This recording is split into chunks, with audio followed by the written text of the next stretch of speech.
Welcome back to the Maven Matriarch, the space where women come home to themselves. I'm your host, Bianca Burke, wife, mother, and entrepreneur. I'm your personal reminder that you can lead your life with both grace and grit. So today's episode is called Becoming the Matriarch, the shift from survival to sovereignty. And if you're listening to this right now, it's probably because you're done being in go mode all of the time. You've been the strong one, the dependable one, the handle everything woman. But now you're creating something deeper, more grounded, not just surviving, but sovereign. Let's talk about what survival really looks like for women like us. Now, it's not just about struggling financially or emotionally. Survival can actually look successful. It can wear a full beat every day, drive an SUV, and yet still feel like it's one decision away from breaking. And maybe you've been there, right? Or are there. You're juggling a business or a full-time job, mothering, relationships, identity, juggling it all while feeling like you're barely keeping your head above water. I've been there. Sometimes I'm still there. There are days when I'm just going through the motions. I'm feeling like I'm checking everything off my to-do list and I'm doing them well, but I'm actually running on autopilot. And there are times when I feel like I need to be busy. I need to be doing something. My husband says that to me. Why do you always feel the need to be doing something? Why can't you sit down? And I fear that if I'm not tasked with something, that I'm lazy. I'm not a good mom. I'm not a good wife. And that's terrifying for me. If I'm not being productive, then what am I doing? And even when everything's getting done, I still feel totally disconnected. This goes to show you that survival mode is sneaky. It teaches you that productivity equals your worth, that stillness equals laziness, and that vulnerability equals weakness. But the truth is, survival mode is not sustainable. There comes a point where you will break down. It's the phase that builds you, yes, but it's not meant to define you.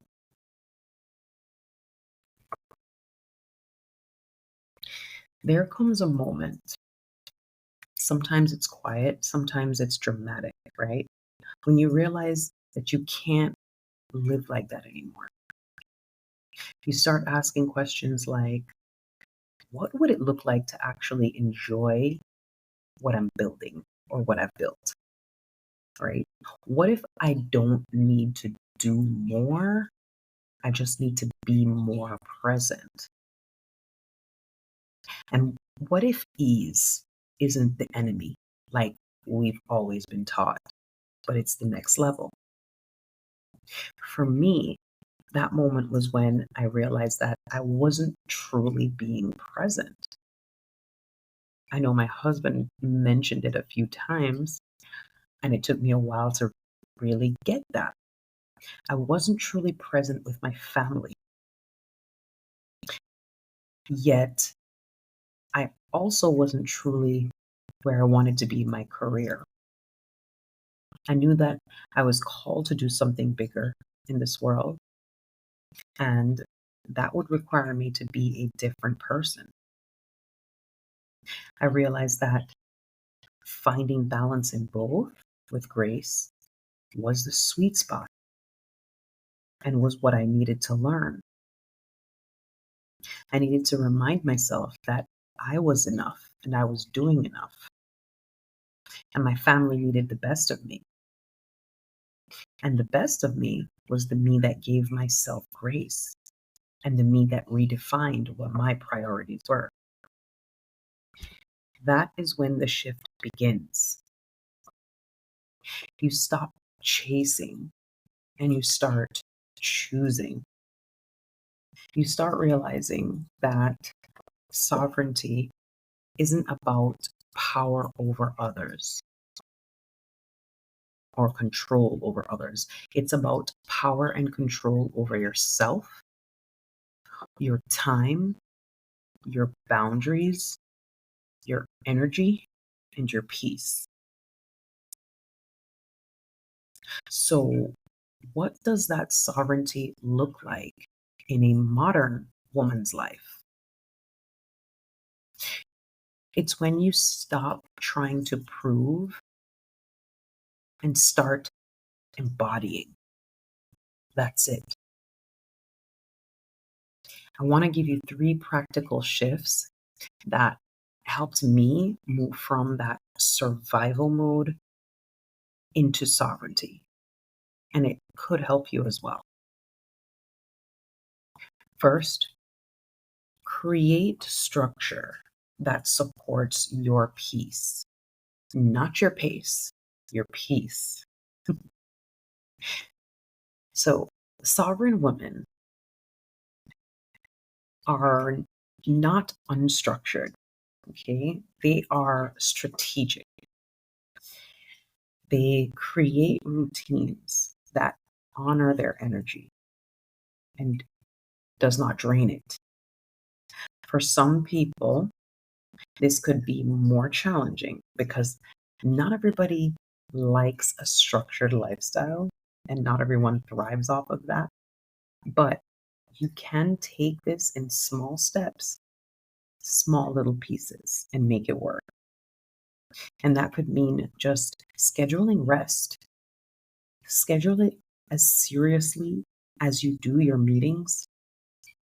That helps a lot for it to get done. You could also let your morning routine be about presence rather than performance. That will ensure that you're doing something truly for you with intention.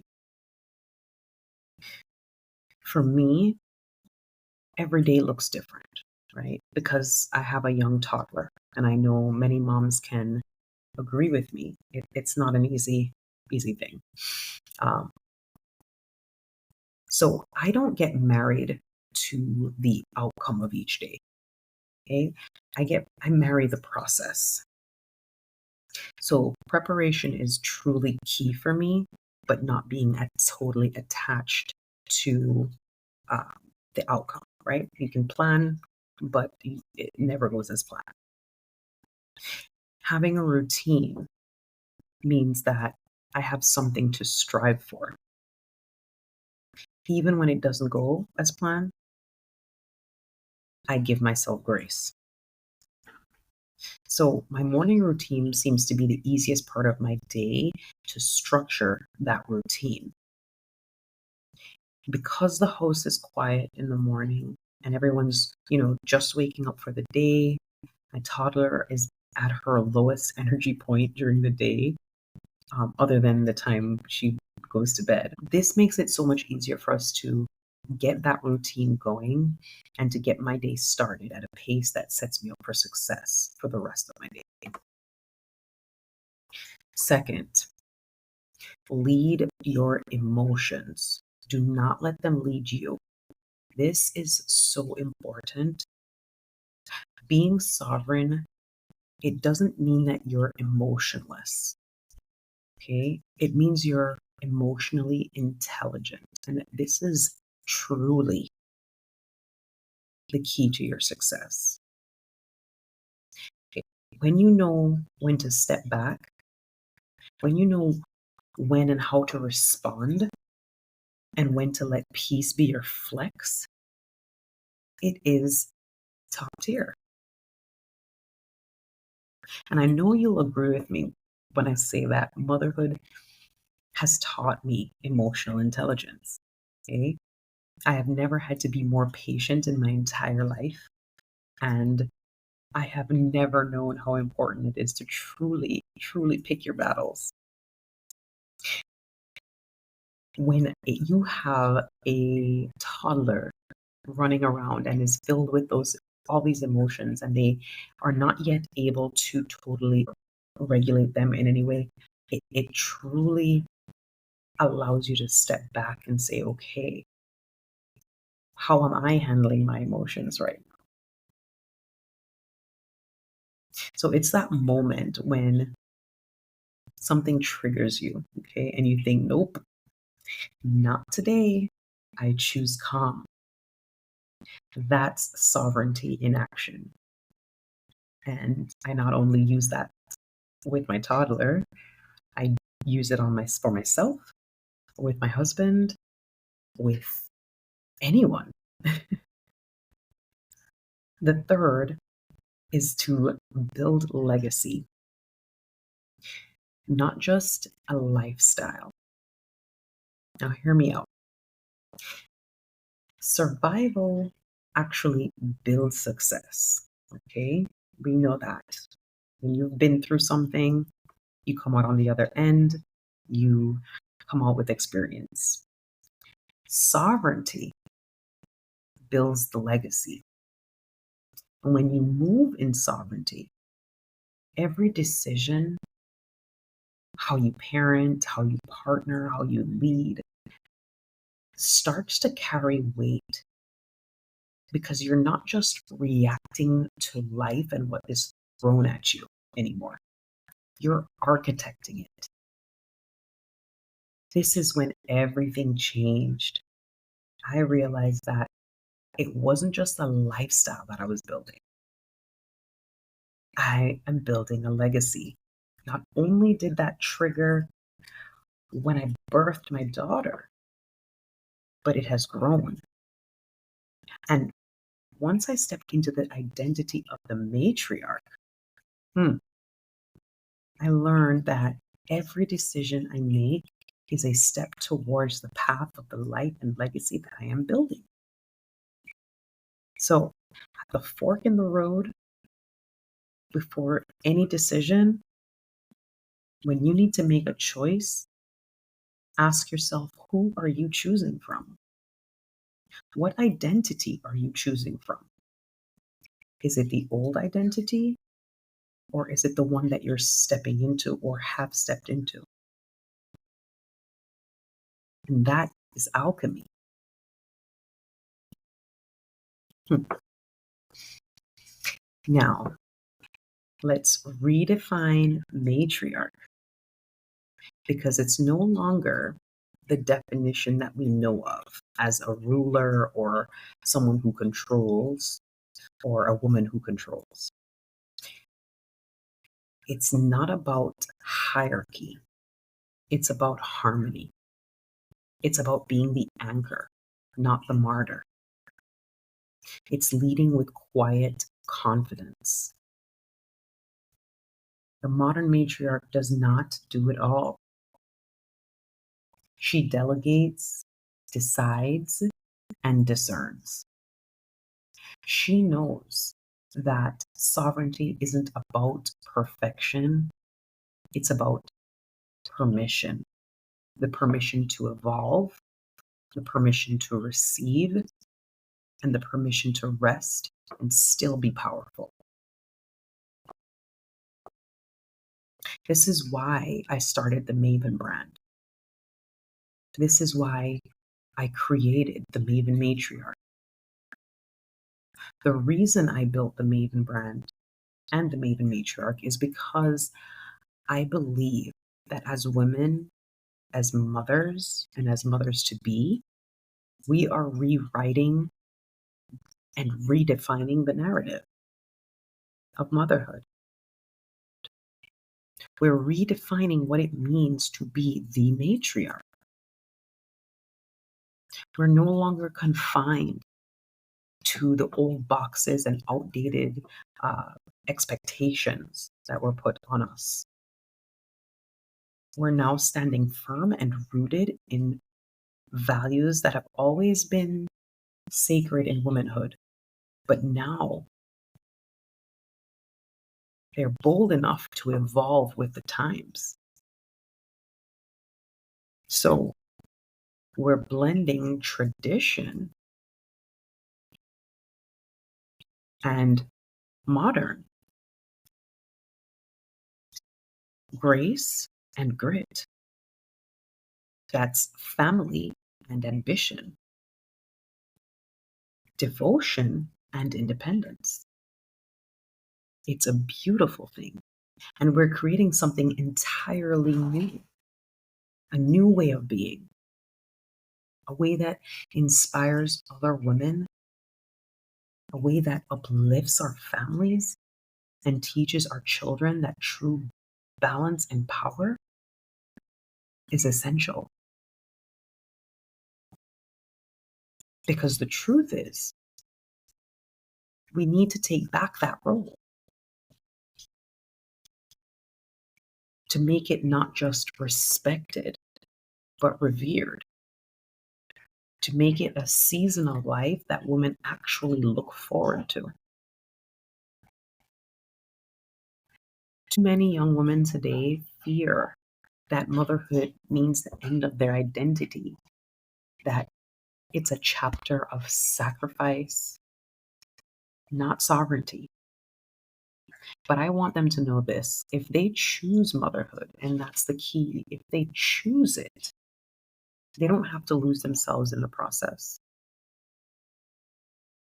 Because you don't have to abandon your dreams, your purpose, or your desires to become the matriarch of your home. You don't. You can be both, perfectly, imperfectly, both. You can be the nurturer and the visionary, the homemaker and the empire builder. This is the new era of motherhood, and it's sovereign, sexy, and deeply sacred. So, matriarchs, if this episode spoke to your soul, if you're ready to move from survival to sovereignty in your own life, I want to hear from you. Let's talk about what your next season looks like. You can reach out directly to me via email. My email is in the bio and in the description. Drop a comment below. We can book a 15-minute clarity call to find out what your goals are and where you are. Let's map out your next move together. Because becoming the Maven Matriarch isn't a title that you earn, it's a posture you choose. And once you do, life starts to unfold in ways that feel so aligned, so abundant, and deeply yours. And I'm here walking with you. I'm Bianca Burke, and this is the Maven Matriarch. Until next time, please walk with grace, lead with sovereignty, and remember, you are the standard.